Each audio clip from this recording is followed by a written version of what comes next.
We know what the problem is, and the LCB's been at the forefront. They created this mess. We can get it fixed, but we cannot pause it. Thank you. Thank you guys so much for sticking to your time tonight. Yes, thank you, Madam Chair, Vice Chair, Mike Desire with Black and Cannabis. Yes, we are opposing this bill due to the verbiage and the language of it. We currently oppose 1551. Our knowledge of reading the bill clearly states to us the way we read it, that it passes the social equity program. We would like to reach out to the representative to get more clarity on it, but as it stands, from our knowledge, House Bill 1551 is a blatant attempt to stall social equity in the cannabis industry, and the timing couldn't have been worse, Black History Month. Do you think that Washington State and the Liquor Cannabis Board have been fair to Black and Brown for the last decade? I don't think Black and Brown been fair ever. Regardless, whatever it is, liquor license, life, period. So right now, at least we could get a little bit back if we could get this going for ourselves. I don't think it's never been fair, and I think it never will be fair, but this is a start. It was a full house last week at the first reading of House Bill 1551, which purports to review and to extend the social equity program that has failed to ignite one single Black-owned store in its 5-year span, to my knowledge. The Negroes were polite and well-mannered, but we still got law enforcement called out on us like dogs or some other unruly chattel. Now, they claim to be around and about the campus in general, but they occupied this specific space for the entire time that they were in the building. At issue here is this verbiage I've outlined in red. Now, you'll hear the arguments either way in this video, and I suggest the following language be inserted to avoid any ambiguity. Something like, this bill in no way compromises or restricts the current and ongoing efforts of social equity in any way. Something like that. Anyway, yeah, that kind of precatory language needs to be in there. Because this is crucial, because over the years, we've seen time and time again how well-moneyed white people have exploited the loopholes in the laws to eradicate Black and Brown in this industry. So we have earned the right to be skeptical, even as Director Lukela continues to refuse to provide a copy of his CV. Director Lukela, could I get a comment from you on the Emerald Collective litigation? Sir, can I get a comment on you? No comment? Okay. And could I get a comment then on like why I can't get your CV? Is there a reason you haven't given me your CV? Because I haven't filed my lawsuit yet, but I will be shortly, and I just didn't know if we could try to avoid that. I mean, you're a public servant, right? What's that? Did they call you out here for the cannabis meeting going on right now? I'm just curious why you were posted up right here at this. Oh, we're just hanging out everywhere. Right. Okay. We're kind of all over the place. So. All right. So I've You'll seen see you here us about for the campus. Yeah. No worries. I just seen you here for a while, so I didn't know. Cool. Yeah.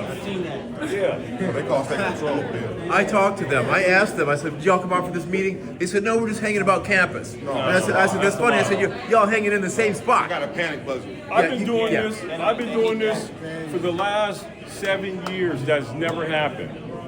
What they're trying to do now, they're trying to take our opportunity from us to create generational wealth. Period. It's just. They already hijacked it for 10 years, y'all. You guys gotta understand that. Sean Campaign Black owned. We have 0 Black owned in King County. I think maybe 1 in Pierce County. You understand what I'm saying? Well, nah, that's questionable. Yeah, so.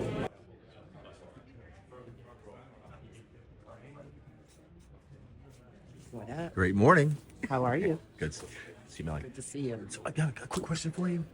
Like, I'm not sure about the language of the bill because it looks like it's putting the program on hold for a year. Am I We're wrong? hear those bills today. Okay. Okay. So, Representative Reese, could you let us know, are you saying to put a pause on the social equity and cannabis program? Not at all, ma'am. That is not, in fact, what we are, all we are doing is extending the timeline to ensure that there's enough space to get folks onboarded correctly and with as much support as possible. There is no pause in this legislation at all. The equity program has every opportunity to succeed. The bill before you is intended to help solve that problem and create the space to create some of that accountability and that problem solving collaboratively and together so that we can make sure that these folks get their businesses off the ground to success in community. With that, Madam Chair, I'll conclude my remarks. I'm happy to stand for any questions. Thank you for hearing the bill. Thank you. I have a question for you from Representative Morgan. Thank you, Madam Chair. Thank you, Representative Reese, for presenting your bill today. I have a twofold question. First, do you happen to know when is the next window for applications as it stands right now to open?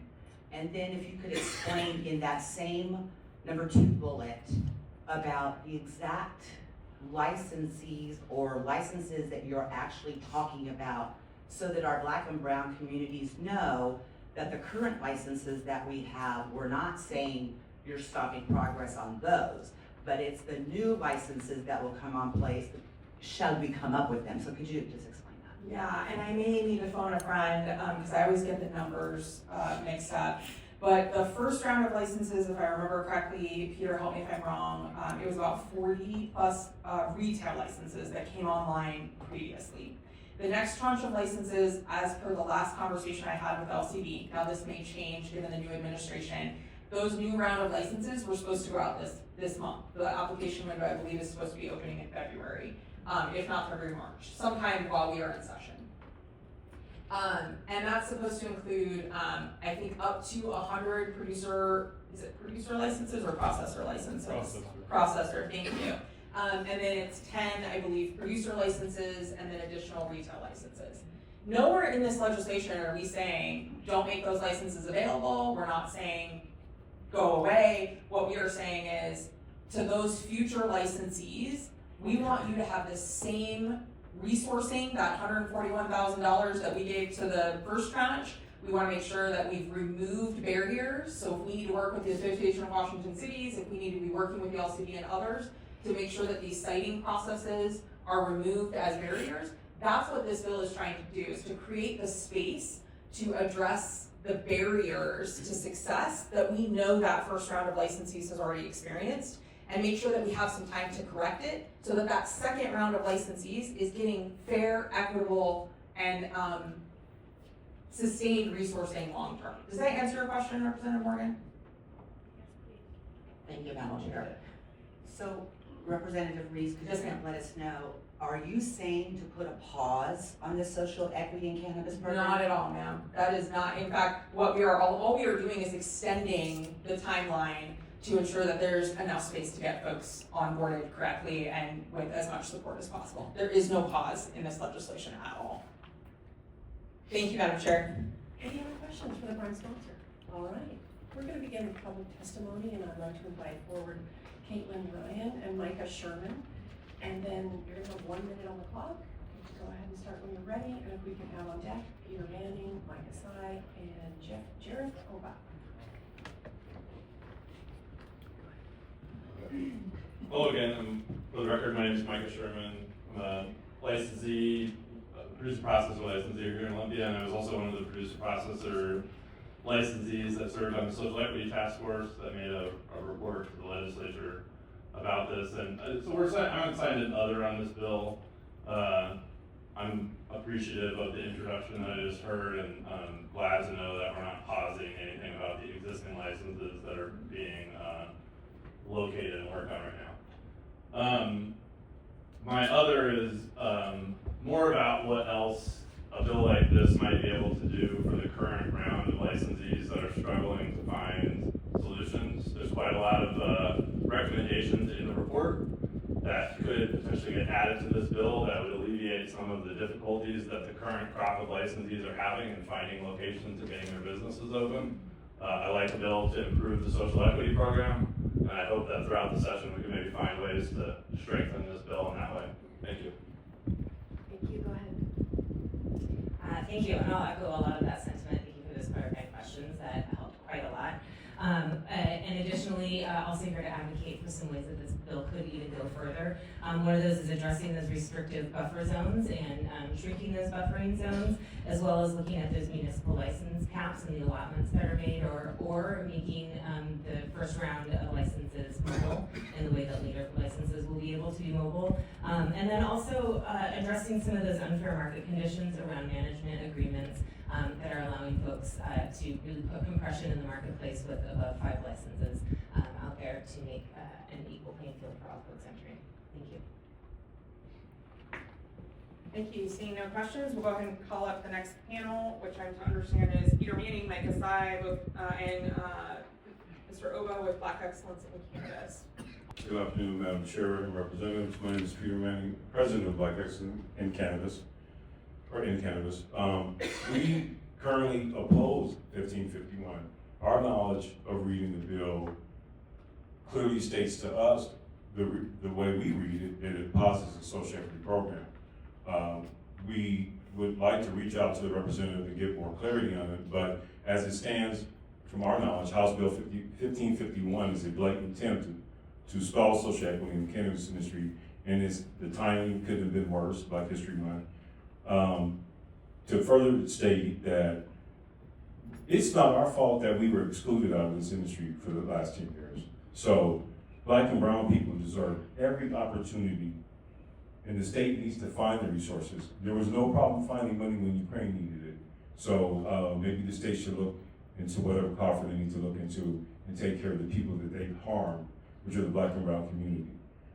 That's all I have to say. Thank you. Thank you. When you're ready, go ahead and proceed. You'll have 1 minute. Yes, thank you, Madam Chair, Vice Chair, Mike Asai with Black Excellence in Cannabis. Yes, we are opposing this bill due to the verbiage and the language of it. Look, I started this industry in 2009, in essence. My dad passed away. He needed a joint and he needed water. I was unjustly cut out of this industry like Peter Manning and a lot of other blacks were. I got one license right now and I'm trying to open up. We need to fix social equity but not pause it. Getting another license on the next round would add to my portfolio, would add to his portfolio, many other Black and brown's portfolio. We should have that right. Whites did not have to wait in 2015, and then in 2017, it was expanded for them. We need to really have some dialogue and not have another study session. That's kind of, in essence, the way we look at it. We had a task force in 2020. We had a study session for way too long. We know what the problem is, and the LCB's been at the forefront. They created this mess. We can get it fixed, but we cannot pause it. Thank you. Thank you guys so much for sticking to your time. We're going to go ahead and move